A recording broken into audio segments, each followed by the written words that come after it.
अस्सलाम वालेकुम नाज़रीन। इस एपिसोड के शुरुआत में हम देखते हैं यास्तोरा किले के सामने सुलेमान काफरों का एक बहुत बड़ा लश्कर लिए खड़ा होता है। बुलंदी पर से मुस्तफ़ा और बायज़िद अपने सिपाहियों के साथ उसे देख रहे होते हैं। मुस्तफ़ा बुलंद आवाज से कहता है, गद्दार, वो काफरों के साथ मिल के आया है। सुलेमान आगे बढ़ते हुए कहता है, बायज़िद में आ गया। वो जैसे ही घोड़ा आगे बढ़ाता है किले पर से जांबाज उस पर तीर तान लेते हैं। बायज़िद अपने सिपाहियों को रोक देता है। सुलेमान किले के बिल्कुल नीचे आ खड़ा होता है और मुस्तफ़ा को देखते हुए कहता है, ओह मेरा भांजा मुस्तफ़ा भी यहाँ है। बायज़िद, अगर तुम हथियार डाल देते हो तो सिर्फ तुम मरोगे, लेकिन अगर तुम हथियार डालने से इनकार करते हो तो तुम सब के सब मारे जाओगे। फैसला तुम्हारा है। बायज़िद कहता है, सुलेमान, हम इस रास्ते पर अपने कफन के साथ निकले हैं। अब अगर मौत तुम्हारे लिए अजाब है तो हमारे लिए राहत है। सुलेमान कहता है, इस यास्तोरा किले में 40 सिपाही थे ना, और तुम्हारे पीछे वालों के साथ ज्यादा से ज्यादा 100 सिपाही होंगे, है ना शहजादे? फिर अपने लश्कर को देखते हुए कहता है, हम भी ज्यादा तादाद में नहीं हैं, बस सिर्फ 5000 लोग हैं। क्या कहते हो बायज़िद, इसका अंजाम क्या होगा? जवाबन बायज़िद कहता है, बज़ाहिर तुम्हें सिखाया नहीं गया है, उस्मानी कभी हथियार नहीं डालता। अगर जरूरी हुआ तो लड़ेगा, जान दे देगा, लेकिन हरगिज़ हथियार नहीं डालेगा। सुलेमान कहता है, अगर हम हमला शुरू करते हैं तो अंजाम कमोबेश वाज़ेह है। अगर तुम्हें अपनी फिक्र नहीं तो कम अज कम मेरे भांजे मुस्तफ़ा पे रहम खाओ। तुम भी जानते हो कि आग दरख्तों में फर्क नहीं करती। अगर तुम मुझसे लड़ने की हिमाकत करते हो तो माज़अल्लाह मैं अपने भांजे की भी हिफाजत नहीं कर पाऊंगा, वो भी तुम्हारी तरह मर जाएगा। मुस्तफ़ा कहता है, नामर्द, मेरे पास तुम जैसे बुज़दिल को देने के लिए कोई जान नहीं है। सुलेमान कहता है,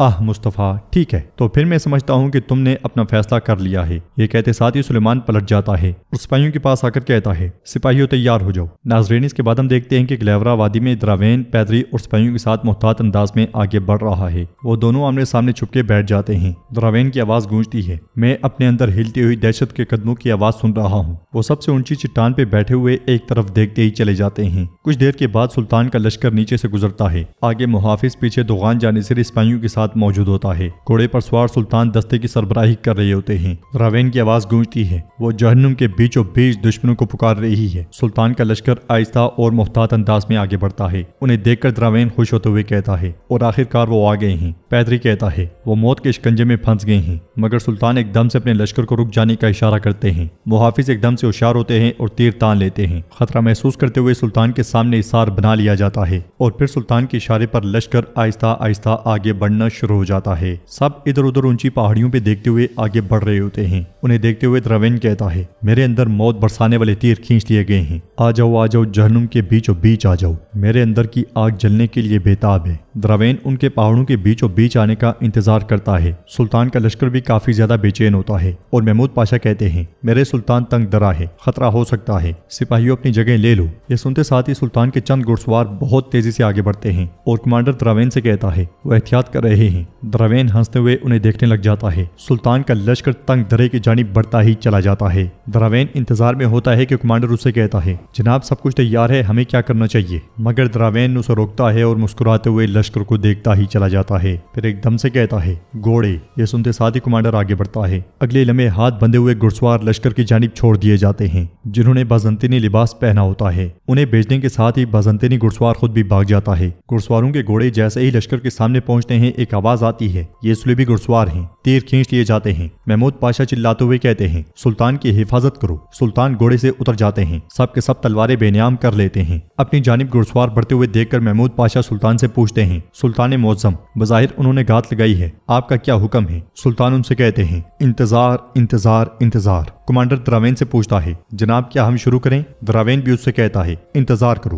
महमूद पाशा परेशान होते हुए सुल्तान से कहते हैं, सुल्तान मुअज़्ज़म, अगर उन्होंने चोटी पर भी घात लगाई है तो हमारा क्या होगा? सुल्तान कहते हैं, पाशा मैंने कहा इंतजार करो। घुड़सवारों के पास पहुंचते साथ ही महमूद पाशा के हुक्म पर सिपाही उन पर तीर बरसा देते हैं। शदीद तीरंदाजी में सब के सब घुड़सवार जमीन पे गिर जाते हैं। दोगान तेजी से आगे बढ़ता है और एकदम से एक सिपाही की टोपी उतारता है और ये देख के हक्का बक्का रह जाता है कि वो अकंजी होता है। दोगान चिल्लाते हुए कहता है, ये अकंजी सिपाही हैं। बालिबे भागते हैं। जगनोस पाशा कहते हैं, हमने वहां कोई अकंजी नहीं भेजा। ये सुनते साथ ही सुल्तान गहरी सोच में पड़ जाते हैं। बालिबे जाकर सिपाही को देखते हैं और कहते हैं, ये सांपू के किले में कैदियों को लेकर जाने वाले والے بہادر ہیں। دوغان غصے سے کہتا ہے لعنت ہو کافروں پر۔ بلندی پر سے یہ منظر دیکھتے ہوئے دراوین بہت خوش ہوتا ہے۔ اگلے لمحے قافلے پر آگ والے گولے چھوڑ دیے جاتے ہیں۔ یہ دیکھ کے سلطان بہت پریشان ہو جاتے ہیں۔ لشکر سے آوازیں آتی ہیں سلطان کی حفاظت کریں، سلطان کی حفاظت کریں۔ آگ والا تیر کھینچے ہوئے دراوین کہتا ہے ابھی شروع کرتے ہیں۔ یہ کہتے ساتھ وہ پیدری کے ساتھ آگ والے تیر چھوڑ دیتا ہے۔ یہ منظر دیکھتے ہوئے ولاد تیزی سے محمد محمد کہتا ہوا سلطان کی جانب بڑھتا ہے، مگر دھماکہ ہو جاتا ہے۔ ایک کے بعد دوسرا اور دوسرے کے بعد تیسرا دھماکہ۔ آگ پھیلتی ہی چلی جاتی ہے۔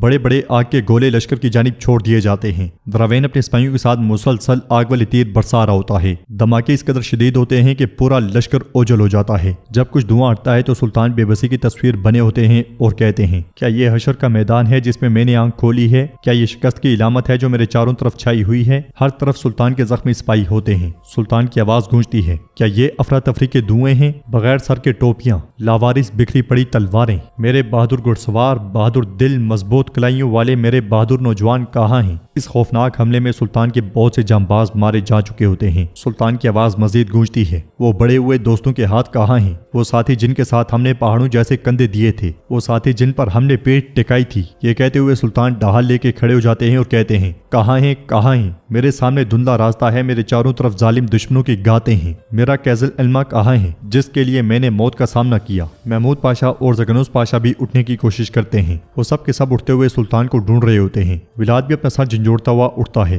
وہ سب ادھر ادھر دیکھ رہے ہوتے ہیں کہ حملہ ہوا ہے تو کہاں سے ہوا ہے۔ دراوین اور پیدری بہت خوش دکھائی دے رہے ہوتے ہیں۔ سلطان کے جانباز سلطان کے ارد گرد حصار بنانا شروع ہو جاتے ہیں۔ محمود پاشا آگے بڑھتے ہوئے کہتے ہیں جب تک سلامت ہیں راستہ ختم نہیں ہوگا۔ دوغان کہتا ہے جب تک سر سلامت ہے جان نہیں دینی۔ سلطان گرجتے ہوئے کہتے ہیں کیزل علما ہماری تلواروں کی نوک پر ہے۔ یا اللہ! یہ سنتے ساتھ ہی سارے کا سارا لشکر نعرے بلند کرتا ہے۔ اپنے بہت سے ساتھی کھو جانے کے باوجود ان کا جوش اور جذبہ کم نہیں ہوتا اور وہ اب بھی سلطان کے ساتھ سیسا پلائی دیوار کی طرح موجود ہوتے ہیں۔ یہ منظر دیکھتے ہوئے دراوین کو بہت غصہ آتا ہے اور اس کے حکم پر سپاہی دوڑ پڑتے ہیں۔ دراوین بھی تلوار بے نیام کر لیتا ہے۔ سلطان کی نظریں دشمن کی تلاش میں ہوتی ہی ہیں کہ ایپیسوڈ بھی اختتام پذیر ہو جاتی ہے۔ تو کیسی لگی آپ کو یہ شاندار ایپیسوڈ؟ آپ ہمیں کمنٹ باکس میں بتا سکتے ہیں۔ ویڈیو پسند آئے تو لائک کر دیں، شیئر کر دیں، سبسکرائب نہیں کیا ہوا چینل کو تو سبسکرائب کر لیں ٹائم ٹریک یوٹیوب چینل کو بھی۔ انشاءاللہ ملتے ہیں نیکسٹ ویڈیو میں، تب تک کے لیے رکھیں اپنا اور اپنوں کا بہت زیادہ خیال۔ اللہ نگہبان۔